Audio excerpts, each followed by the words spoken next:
Okay, good morning. It is September 4th, 2019. And this segment of this project, which is me going back through my ethical presence manuscript and making these videos, I'm calling the transforming game.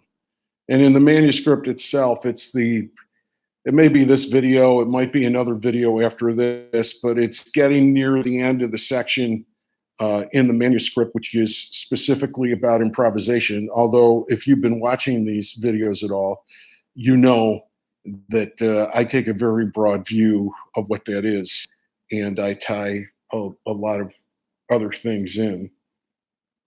Uh, Parenthetically, I think it's something that's wrong with a lot of improvisational practice. If I can be a bit of a critic to start out today, is that uh, much of the way that improvisation is approached in workshops is not informed by enough of other arts, uh, other history, and social concepts. There are some people that do quite a bit with it. Uh, I would give Second City Works high marks on that. I'm just going to give one shout out to one practitioner. I think Kelly Leonard is great at incorporating poetry and things that are happening in business, and there's a sophistication and a connection to the world, which is really part of uh, what improvisation is. Especially if you go back to the original Second City, that was part of it. There was the improvisational revolution to the Compass Players at the University of Chicago. The other thing is that they weren't baggy pants comedians and seltzer waters. It wasn't slapstick. They were connected to the world in not only an intellectual way, but with some kind of personal depth. And I think, I mean, looking around, I don't have competitors because I'm doing my own thing. But when the landscape that I'm aware of, uh, I think what Kelly Leonard does is what connects most to that. Now the now I call this segment the transforming game because one, I'm noticing, this really, now look, I haven't looked at the text of this manuscript yet, and I'm talking on this tape for 3 minutes. So obviously, what's being created here is something different than the manuscript, which is good because the manuscript is dated. Now, I'm going to give a few examples of transformation here, and the first is a really homely small example. But when I was teaching improvisational theater um, workshops, which is going back to the 1980s and 90s, I came up with this thing called the transforming game. Which, by the way, I don't know if they still do it because I'm out of touch with it. A lot of these forms, they can't get concretized. It's the concretized, that would be the better pronunciation. They can't get concretized, and they are all the time. I mean, this is going way back. Oh, this is the Herald. This is long form. Oh, we do this, we do that. It's like you've got to, you have to see what it points to. It's just the poetry of the exercise. The exercise itself is not important. These performance forms are like, I personally, I think they're a bunch. They're practiced often as just a bunch of gimmicky crap. The essence of improvisation is not dependent upon any of these formats: long form, short form, blah blah blah, whatever. I don't know what's fashionable now. I really don't care. But with the transforming game, the whole idea is that really I like the metaphor of that. You could say life is a transforming game. That the game itself is what the focus was on, what was transforming. So I would tell the players explore the height, the width, and the depth of the space. All right, so they're in a physical space. They have to move around. Said there has to be constant motion. Only one person can move at a time. And there's no duplication of motion.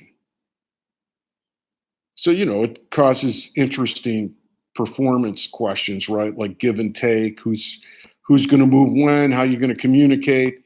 Then later on, I might layer other aspects to it on it, start making sound. And then after that, use words, and then use your initiations to set up an environment, and then use the initiations to set up relationships or whatever, or have them tell a story within the game or whatever.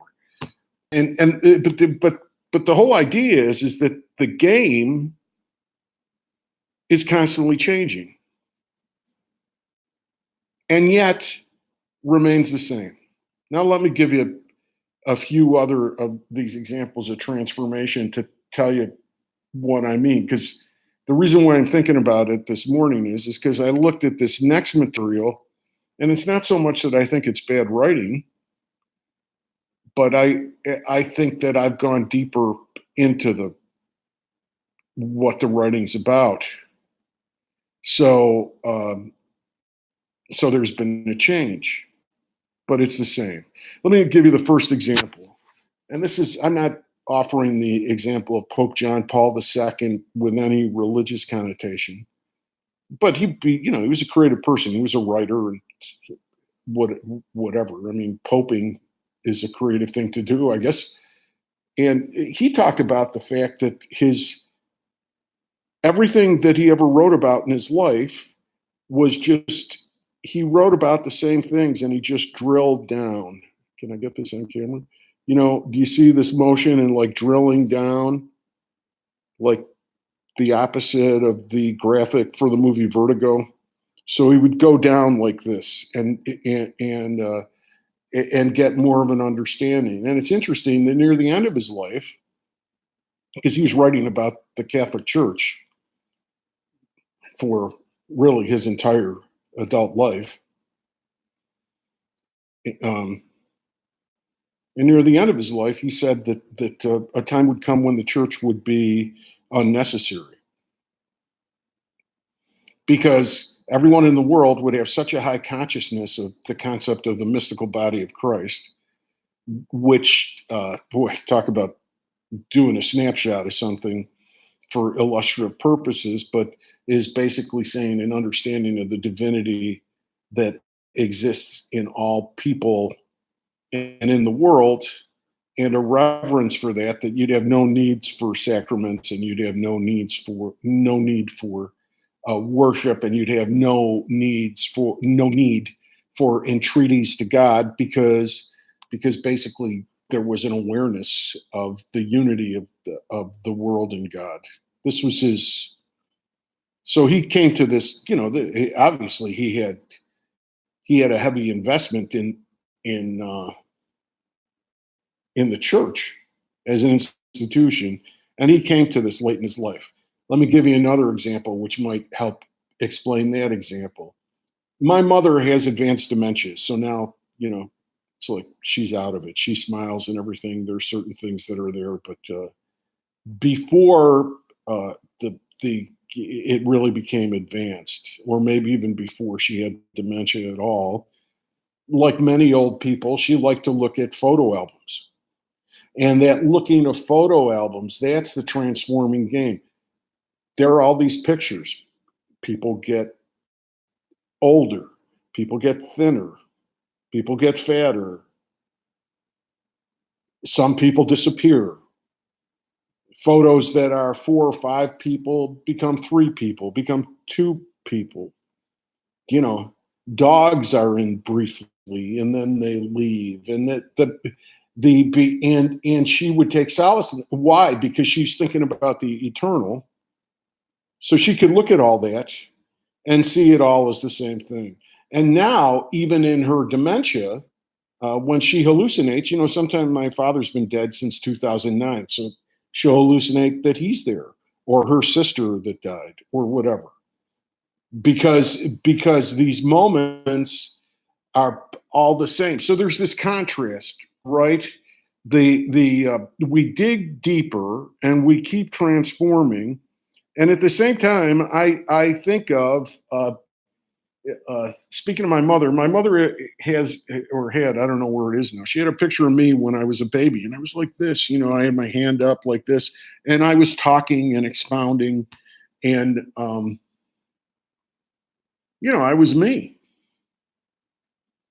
I mean, now I'm something completely different, but the same, really. So we all have this essential thing that's eternal, but in our life we always have transformation. Now, when I relate this to going over this manuscript, the manuscript, of course, has become something else because I wrote this in 2016, and there's some of it that's very solid. There were a couple pieces, as I mentioned before, that were just like bad, but I used them to create something here in response. And these pieces today, it's not so much that they're bad. They're not bad, but they don't have the depth of understanding that I have now. So these videos are different. They are different. Yeah. When I started this out, I thought like, well, maybe I can just read this manuscript and do a bunch of videos, and it'll be sort of like an audio book, a video book or something, and it would be one mode of delivery. But I think something else is being created. Now, Picasso said that no painting is ever finished. And I think he also said it's obvious I saw looking at a picture book of his paintings chronologically laid out. And once I was in the museum of the Metropolitan Museum in New York, and there was a one section of that the walls were one project he had. They were all these paintings of Dora Maar, one of his lovers, but they surrounded this room, and you could see the progress. Well, he said that nothing's finished and all painting is autobiographical. And I probably said it already in these videos. I mean, I believe that 100%. All artistic work is autobiographical. What else is it going to be? I mean, you don't have anything else to work with except your own experience. So it's all autobiographical. The other idea is that nothing's ever finished. Now, I used to hear this, and I used to think, well, God, so that's process. It's like somebody talks about process. I mean, does that mean that you never finish anything? You never do anything, really? It's never concrete? No, no, no. I mean, you can package things and say this is a book, this is a video. I mean, I put a video up, and it's like it's finished. I mean, I wrote about it, I thought about it, and then I came in and I improvised around it, and I created the video, and it's up, and it's done. But basically, it keeps changing, just like my mother's photo albums, and just like John Paul II's understanding of what the church is, right? So this is. You'll notice too that in this section where I'm talking about improvisation, I'm actually talking about a lot of other things. And the reason for that is that if an art is not in parallel to life, then what the fuck is it? That's the, what is art, basically? I mean, fundamentally, this is us communicating to each other about our experience in life. So if this resonates with you, that's great, right? But that communicates. And in a sense, even if I don't know that you're watching this, and I know somebody's watching it, that sort of communicates back to me. That doesn't really make any rational sense, but I think it's true. All right. Let's start looking at this material. Uh, Actually, one of the things that's in here is it's talking about the idea of taste. You know, like something being in good taste or bad taste. Now, I start out with a short, very short piece, like a paragraph. It says, "You can't fully have a voice if you repress it. I designed a simple exercise called Bughouse Square. Uh, Bughouse Square. If this is repetitious, it's fine because I might have read this paragraph before. But Bughouse Square is a place where crazies shoot their mouths. That's not what Bughouse Square is. I mean, Bughouse Square is a small D democratic tradition where people get up outside the Newberry Library in Chicago. Now it's once a year. They make it into an event, and anybody can get up and give their opinion about something. So it's about free speech, and it's an empowering thing. It's not just crazy shooting their mouths off, you know. So that was.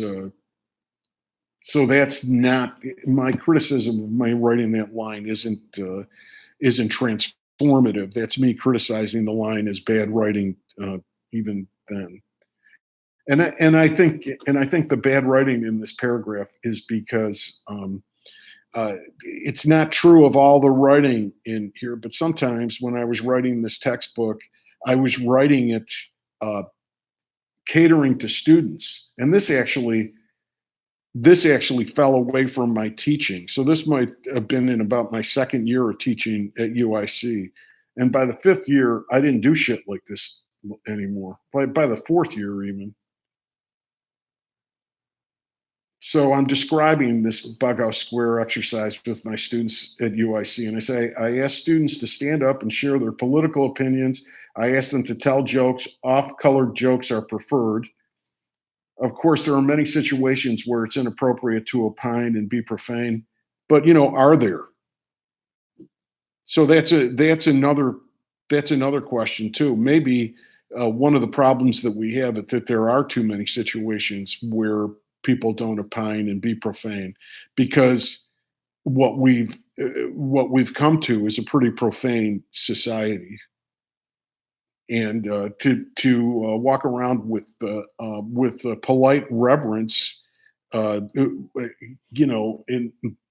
this immoral atrocity of our society right now, and it is because it's controlled by a lot of immoral people, not completely controlled by them, but there are a lot of situations where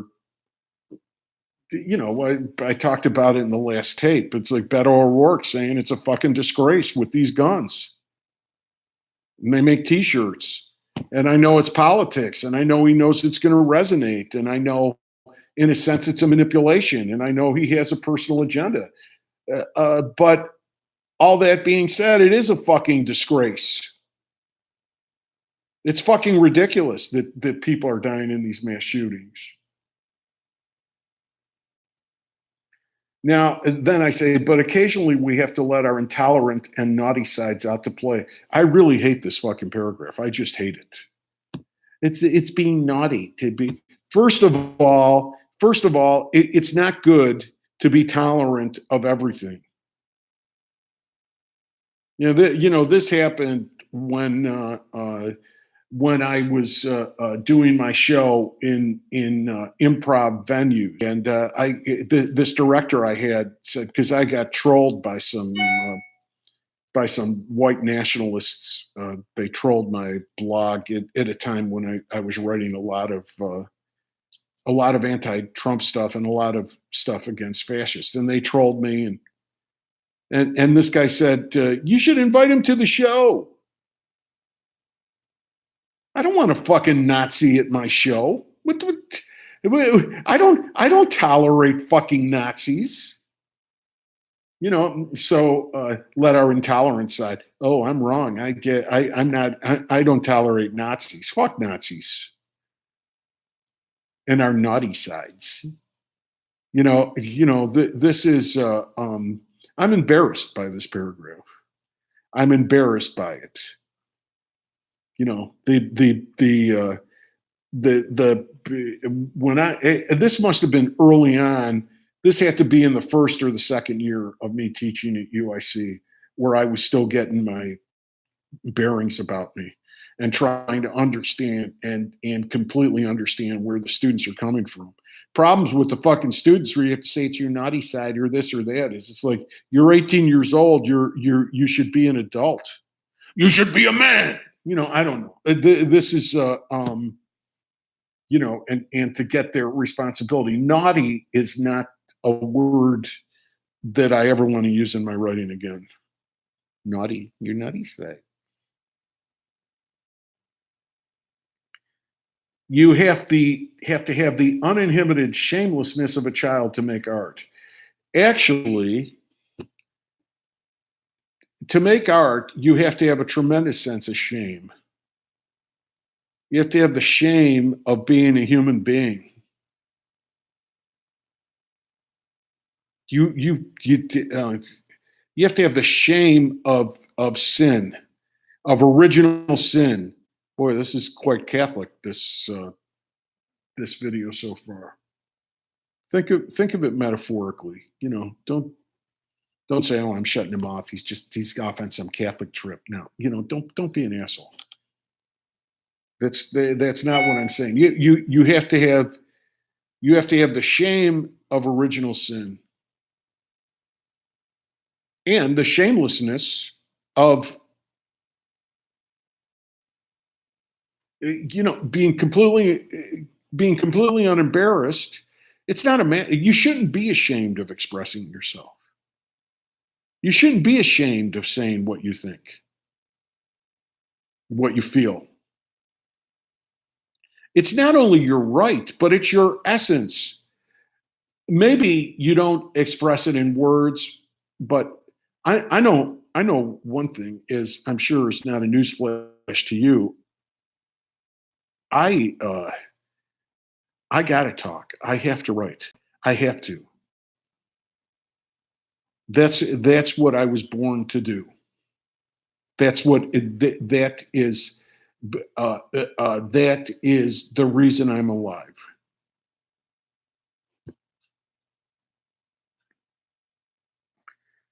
The fearlessness of sharing one's voice within a culture of respect for all voices is the ultimate respect for diversity. Yeah, I can't. I get where I'm going there. I agree that you you have to respect. It's not just respecting other people's opinions. You have to respect other people's beings. I had a friend tell me recently. He said, "Boy, your stuff is so good, and I don't see you getting a lot of likes on Facebook." And what and I said, people have a right to like it or not like it. I don't hold anything against somebody if they're not interested in what I'm doing. If I'm not on the sonar screen of their existence, that doesn't bother me. I think that that's a respect for diversity. The last line I hate. Be not the first part of it. Be bold. Yes, be bold. You know, be bold. But then have fun. This have fun shit. No, no, it's not. It's not. It's not all fun. For some reason, I woke up this morning in a great mood. I had the lightest mood that I've had in a long time. There's nothing externally happening in my life that justifies it. And I enjoyed myself this morning. I had fun. I had fun having coffee and breakfast and going to the bathroom. I had fun. But it's not the point. There's a deeper satisfaction. Okay. I think actually this is going to just be the introduction to this. So the next video is going to be the transforming game part two, because just these introductory comments have have taken enough time. But it's like it's a little improvised piece, I guess. Okay. All right. So see you next time. I'll see you soon.